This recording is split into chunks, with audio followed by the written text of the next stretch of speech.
16 साल की लड़की क्रिस्टीन सिल्वान, जिसे उसके कातिल ने इतनी बेरहमी से मारा कि अगर आप उसकी फोटो गूगल पे जाकर के देखोगे तो आपका माइंड पक्का डिस्टर्ब हो जाएगा। उसके कातिल ने सबसे पहले उसके साथ करार करने के बाद उसके चेहरे की स्किन को किसी धारदार हथियार से पूरी तरीके से उतार लिया गया और इस तरीके से उतारा कि उसका जो स्कल था वो दिखना शुरू हो गया था।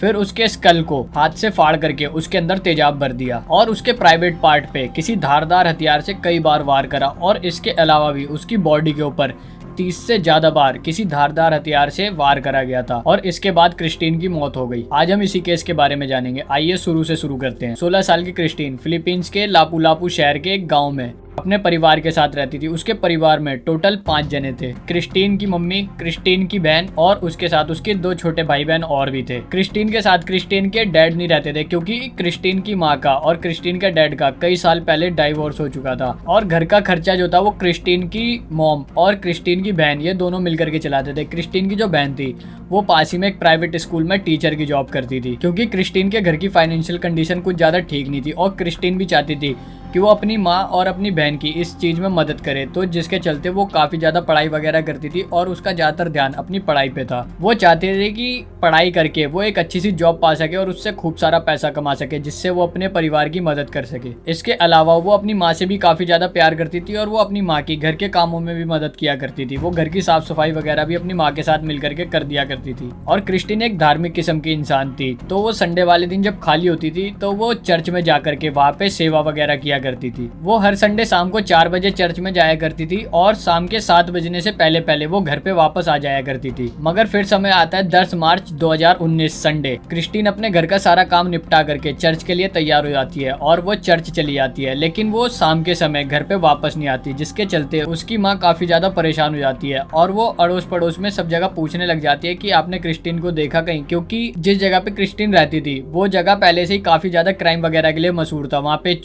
चोरी चकारी और लूटमार ये सारी चीजें एक आम तरीके की हो चुकी थी। तो उसकी मम्मी थोड़ी देर और इंतजार करती है। इसके बाद वो अपने अड़ोस पड़ोस में सब जगह पूछती है कि आपने क्रिस्टीन को देखा, पर क्रिस्टीन के ना मिलने पर उसके पड़ोसी भी उसे ढूंढना शुरू कर देते हैं और फिर क्रिस्टीन की जो माँ होती है वो तुरंत के तुरंत चर्च जाती है और चर्च में जाकर के पता करती है। तो चर्च वाले बताते हैं कि क्रिस्टीन आज कुछ ज़्यादा ही जल्दी घर के लिए निकल गई थी, वो 6 बजे ही घर के लिए निकल गई थी। और चर्च वाले बोलते हैं कि हो सकता है कि जब आप यहाँ पे आ रहे हो तो क्रिस्टीन भी रास्ते में ही हो और वो घर की तरफ चली गई हो। तो क्रिस्टीन की जो माँ होती है वो तुरंत घर के लिए वापस निकलती है कि उन्हें भी लगता है कि ऐसा ना हो कि क्रिस्टीन घर पे आ चुकी हो। फिर क्रिस्टीन की माँ को एक लड़का दिखाई देता है जो कि क्रिस्टीन का दोस्त होता है और वो भी चर्च में क्रिस्टीन के साथ ही सेवा वगैरह किया करता था। तो उस लड़के से क्रिस्टीन की माँ क्रिस्टीन के बारे में पूछती है, तो वो लड़का बताता है कि आज हम लोग चर्च से थोड़ा जल्दी निकल गए थे और हमने चर्च के बाहर दुकान पर से कुछ खाने पीने की चीज़ें खाई पी और उसके बाद क्रिस्टीन अपने घर के लिए निकल गई और मैं वापस से चर्च में काम करने के लिए चला गया। और काफ़ी ढूंढने के बाद जब क्रिस्टीन का कुछ भी पता नहीं चलता तो क्रिस्टीन की माँ जो होती है वो फिलीपींस पुलिस के पास जाती है और वहाँ जाकर क्रिस्टीन की मिसिंग कंप्लेंट लिखवाती है। और जो पुलिस वाले होते हैं वो इस बात को ज़्यादा सीरियस नहीं लेते और वो क्रिस्टीन को भी सिर्फ खाली उसी जगह ढूंढते हैं जिस जगह पे उसके अड़ोसी पड़ोसियों ने और उसकी माँ ने ऑलरेडी उसे ढूंढ रखा था, मतलब घर के आसपास में ही। और पुलिस वाले क्रिस्टीन की माँ को ये हवाला दे करके चले आते हैं कि हम कल सुबह फिर से आके क्रिस्टीन को ढूंढेंगे। मगर सुबह सुबह 11 मार्च 2019 को पुलिस स्टेशन में एक आदमी का कॉल आता है और वो ये बताता है कि उसने एक डेड बॉडी देखी है जिसके ऊपर सिर्फ खाली एक टी-शर्ट है और उसका जो चेहरा है वो चेहरा नहीं है, सिर्फ खाली स्कल है। उसके चेहरे के ऊपर का सारा मांस वगैरह जो है वो गायब है और उसके शरीर पे कई जगह पे गहरे घाव भी है। और जब पुलिस वहां पहुंचती है तो वो जगह क्रिस्टीन के घर के पीछे ही थी। और ये जो बात है वहां के लोगों में काफी ज्यादा तेजी से फैलने लग जाती है। तो वहां के जो लोग होते हैं वो उस डेड बॉडी को देखने के लिए ग्राउंड में आते हैं और वहाँ पे क्रिस्टीन की माँ भी उस डेड बॉडी को देखने आ रही होती है। तो जब वो लोग डेड बॉडी को देखते हैं तो लोग उसे पहचानने से इनकार कर देते हैं क्योंकि उसका जो चेहरा था वो चेहरा था ही नहीं, सिर्फ खाली स्कल था। लेकिन जो क्रिस्टीन की माँ होती है वो उस डेड बॉडी को देख करके पहचान जाती है कि वो उनकी बेटी क्रिस्टीन ही है, क्योंकि उसने जो टी शर्ट पहनी थी वो क्रिस्टीन की टी शर्ट थी और जो उस डेड बॉडी के हाथ में एक ब्रेसलेट था वो क्रिस्टीन की माँ ने ही क्रिस्टीन को गिफ्ट किया था और जो बॉडी का स्ट्रक्चर था वो भी क्रिस्टीन के जैसा ही था। और इसके बाद जब ये मामला काफ़ी ज़्यादा तेज़ी से फैलने लग जाता है तो लोगों का गुस्सा उस कातिल के ऊपर काफ़ी ज़्यादा बढ़ने लग जाता है जिसने क्रिस्टीन को मारा था। पुलिस एक लड़के को पकड़ती है जिसके ऊपर पुलिस को काफ़ी ज़्यादा शक होता है। उस लड़के का नाम होता है जॉन्स मार्टल बुएनो। उसने पहले भी एक कत्ल करा था जिसमें उसने एक 62 साल के किसान को जान से मारा और उसकी पहचान छुपाने के लिए उसके चेहरे को बहुत बुरी तरीके से बिगाड़ दिया था। और ये केस भी उसी से बिल्कुल मिलता जुलता था। तो पुलिस उसे अरेस्ट कर लेती है और उसे खूब ज़्यादा मारती पीटती है और उससे ये पूछती है कि तुमने कत्ल क्यों करा। तो वो बार बार एक ही चीज़ कहता है कि मैंने क्रिस्टीन को नहीं मारा और मैं उस दिन काम कर रहा था। फिर पुलिस जॉन्स जिस जगह पे काम करता था उस जगह पर जाती है और उसके मालिक से पूछती है। तो उसका मालिक भी कहता है कि हाँ, उस दिन ये यहाँ पे काम कर रहा था। तो पुलिस के पास जॉन्स के खिलाफ कोई भी सबूत ना होने पर उसे छोड़ दिया जाता है। और दूसरी तरफ जनता का जो गुस्सा था वो काफी ज्यादा तेजी से हो रहा था और लोग सड़कों पे आके प्रोटेस्ट वगैरह करना शुरू कर रहे थे। और ये जो मामला था वो धीरे धीरे इंटरनेशनल होता चला गया। और फिर इस केस में फिलीपींस की एनबीआई को भी उतरना पड़ा और पुलिस के हाथ में इसी बीच में एक कैमरा फुटेज लगता है जिसके अंदर जो क्रिस्टीन होती है वो किसी लड़के के साथ सड़क किनारे टहलते टहलते जा रही थी। और जिस तरीके से क्रिस्टीन उस लड़के के साथ जा रही थी उसे देख के ऐसा लग रहा था कि क्रिस्टीन उस लड़के को बहुत अच्छे से जानती है। तो पुलिस जो होती है वो क्रिस्टीन की माँ को वो फुटेज दिखाती है और उससे पूछती है कि क्या आप इस लड़के को जानते हो। तो क्रिस्टीन की जो माँ होती है वो उस लड़के को पहचानने से इनकार कर देती है क्योंकि उन्हें बिल्कुल भी नहीं पता था कि ये लड़का कौन है। तो क्रिस्टीन के जान पहचान वालों को भी वो फुटेज दिखाती है और वो सभी लोग उसे पहचानने से इनकार कर देते हैं क्योंकि वो जो फुटेज थी वो बैक साइड से थी। फिर पुलिस क्रिस्टीन का फोन चेक करती है और उसके अंदर उन्हें पता चलता है कि क्रिस्टीन का एक फेसबुक अकाउंट भी है।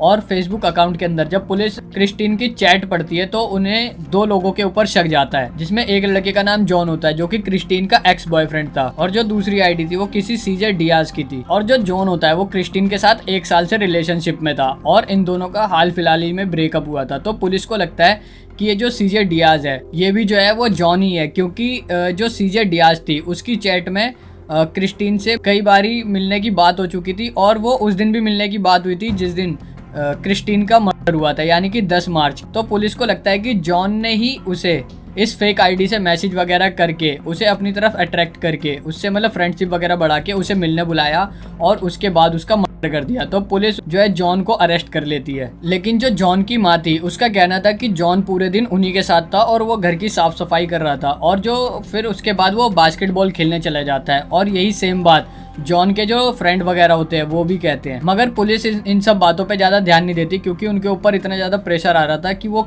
इस केस को जल्द से जल्द बंद करना चाहते थे और उनके पास जॉन के खिलाफ कोई भी सबूत नहीं था। तो जो पुलिस वाले होते हैं वो जॉन को काफ़ी ज़्यादा मारते पीटते हैं ताकि वो इस कत्ल का इल्ज़ाम अपने ऊपर ले ले। और जो जॉन होता है वो इस कत्ल का इल्ज़ाम अपने ऊपर ले लेता है क्योंकि वो पुलिस की मार से बचना चाहता था और उसके पास इस चीज़ के अलावा कोई दूसरा रास्ता नहीं था। फिर पुलिस जो है उसे कोर्ट में लेकर के जाती है और उसके मुंह से ये सारी चीज़ें उगलवाना शुरू करती है। लेकिन वहाँ पे भी जो जॉन की माँ होती है वो ये कहती है कि जॉन जो है वो निर्दोषी है और वो उस दिन भी उन्हीं के साथ घर की सफाई वगैरह कर रहा था, जिसके बाद वो अपने दोस्तों के साथ बास्केटबॉल खेलने चला गया। लेकिन कोर्ट भी इन सब बातों के ऊपर ज़्यादा ध्यान नहीं देती और जो जॉन होता है उसे जेल में बंद कर देती है। तो जब जनता को इस बारे में पता चलता है कि जॉन को जानबूझ के फंसाया जा रहा है, उसने इस मर्डर को नहीं करा, तो जो फिलीपींस के लोग होते हैं उनके बीच और भी ज़्यादा गुस्सा बढ़ जाता है। वो और भी ज़्यादा तगड़े तरीके प्रोटेस्ट करना शुरू कर देते हैं और जो पुलिस होती है उसे जॉन को छोड़ना पड़ता है। अब पुलिस वापस से वहीं आ जाती है जहाँ से उन्होंने केस शुरू करा था। पुलिस के पास किसी भी तरीके का कोई भी क्लू नहीं था कातिल का और पुलिस अब वापस से वहीं आ जाती है जहाँ पे से ये केस शुरू हुआ था। उनके पास किसी भी तरीके का कोई भी क्लू नहीं था कि वो कातिल को पकड़ सके। 9 अप्रैल 2019 को पुलिस के हाथ में एक रेनाटो नाम का आदमी लगता है जिसकी उम्र 43 वर्ष थी और वो पहले भी कई बार पकड़ा गया था और वो ज्यादातर इलीगल काम वगैरह किया करता था। रेनाटो पुलिस को बताता है कि क्रिस्टीन का मर्डर उसी ने ही करा था। तो पुलिस इस चीज को सुन के काफी ज्यादा चौंक जाती है और उससे पूछती है कि अगर तूने मर्डर करा था तो तू अब क्यों कबूल रहा है और 1 महीने से तू कहाँ पे था। तो रेनाटो बताता है कि मैं नहीं चाहता था कि मेरे जुर्म की सजा कोई और भुगते। और रेनाटो पुलिस को बताता है कि उसकी फेसबुक पे एक फेक आईडी भी है जो कि सीजे डियाज के नाम से है और उसमें उसने एक टीनेज लड़के की फोटो अपलोड कर रखी है और वो उस आईडी से कम उम्र की लड़कियों से बात वगैरह किया करता था। और इसी बीच 5-6 महीने पहले क्रिस्टीन ने उसे फ्रेंड रिक्वेस्ट भेजी और इन दोनों की डेली बात होना शुरू हो जाती है। और इसी बीच बात में उन दोनों का मिलने का भी प्लान बनता है जो कि हर बारी कैंसिल हो जाता था। और 10 मार्च को इन दोनों का फिर से मिलने का प्लान बनता है और जो क्रिस्टीन होती है वो उसे चर्च के पास ही बुलाती है कि तुम वहाँ पे आ जाओ, हम लोग वहीं पे मिल लेंगे। और वो उसे शाम को 6 बजे का समय देती है। तो जो रेनाटो होता है वो चर्च के पास पहुंच जाता है। फिर क्रिस्टीन 6 बजे चर्च से बाहर आती है। वो हर जगह सीए डियाज को ढूंढती है तो उसे सीए डियाज कहीं पे नहीं दिखता। तो उसे सिर्फ खाली एक आदमी दिखाई देता है जो कि आधा बूढ़ा होता है और वो अपना हाथ हिला करके क्रिस्टीन को अपने पास बुलाता है। जब क्रिस्टीन उसके पास जाती है तो वो बताता है कि वही सीजे डियाज नाम की आईडी से उसे मैसेज करता था और वो उसकी फेक आईडी थी, जिसे सुन के क्रिस्टीन को काफ़ी ज़्यादा गुस्सा आ जाता है और क्रिस्टीन और रेनेटो के बीच में झगड़ा होना शुरू हो जाता है। इन दोनों की काफ़ी देर तक बहस चलती है। फिर क्रिस्टीन अपने घर जाने के लिए वहाँ से निकल जाती है। तो जो रेनेटो होता है वो क्रिस्टीन से बोलता है कि मैं भी उसी तरफ जा रहा हूँ, चलो मैं तुम्हें छोड़ देता हूँ, लेकिन क्रिस्टीन उसे मना कर देती है। तो रेनेटो के कई बारी बोलने के बाद क्रिस्टीन उसके साथ चलने के लिए हाँ कर देती। ये दोनों पैदल पैदल क्रिस्टीन के घर की तरफ निकल जाते हैं। तभी रास्ते में जो रेनेटो होता है वो क्रिस्टीन से बोलता है कि वो उसके साथ रिलेशनशिप में आना चाहता है। तो क्रिस्टीन इस बात पे फिर दोबारा से गुस्सा हो जाती है और इन दोनों के बीच में फिर से झगड़ा हो जाता है। तो जो रेनेटो होता है वो काफ़ी ज़्यादा चिढ़ जाता है और उसने ड्रग वगैरह भी कर रखा था। उसके पास कुछ धारदार हथियार होता है, वो उससे क्रिस्टीन के ऊपर वार करता है और उसे घसीटते हुए क्रिस्टीन के घर के ही पीछे एक खाली मैदान में लेकर के जाता है और वहाँ पर उसके साथ कई बार रेप करता है। रेप करने के बाद वो क्रिस्टीन के चेहरे के ऊपर की स्किन उतार लेता है और उसके प्राइवेट पार्ट में धारदार हथियार से कई बारी वार करता है और फिर इसके बाद उसके शरीर पे 30 से ज्यादा बार कई जगह पे उस धारदार चीज से वार करता है। तो रेनेटो बताता है कि इस बीच में उसके जो कपड़े थे पूरी तरीके से खून से सन गए थे। तो वो घर जाता है, घर जाने के बाद कपड़े चेंज करता है, कपड़े चेंज करके अपने घर से एक तेजाब की बोतल लेता है और वो वापस से वहीं पहुंच जाता है जहाँ पे क्रिस्टीन को उसने मारा था। और वहाँ जाने के बाद उसके जो सर की हड्डी होती है उसे अपने हाथ से खोलता है और उसके अंदर तेजाब भर देता है। और फोरेंसिक रिपोर्ट के हिसाब से क्रिस्टीन उस टाइम पे भी जिंदा थी। फिर पुलिस 11 अप्रैल को मीडिया कॉन्फ्रेंस करती है और वहाँ पे रेनेटो जो होता है वो अपना जुर्म कबूलता है। लेकिन लोगों के मन में काफ़ी सारे सवाल थे, जिसकी वजह से लोगों को लगता था कि जो रेनेटो है वो कातिल नहीं है, कातिल कोई और ही है। और फिलीपींस में किसी भी बड़े क्राइम पर जो क्रिमिनल होता है उसे फांसी नहीं दी जाती और इसलिए जो रेनेटो होता है उसे जेल में बंद कर दिया जाता है। मगर फिलीपींस के जो लोग थे उनका गुस्सा इतना ज़्यादा था कि वो चाहते थे कि जो कातिल है उसे फांसी हो। लेकिन 24 मई 2019 को जो रेनेटो होता है वो अपने सेल के अंदर फांसी से मरा पाया जाता है। मगर इस सब को देख के आपको क्या लगता है कि जो रेनेटो था वही कातिल था या कातिल कोई और था? जनता का गुस्सा देख करके और इतना ज्यादा प्रोटेस्ट वगैरह सड़कों पे देख करके जो वहाँ की पुलिस थी उसने केस को बंद करने के लिए जानबूझ के रेनेटो को फंसाया था और उसे फांसी लगाई थी, या फिर रेनेटो ने ही क्रिस्टीन को मारा था और उसने खुद को फांसी लगा ली थी? इस बारे में आप क्या सोचते हैं कमेंट करके जरूर बताना।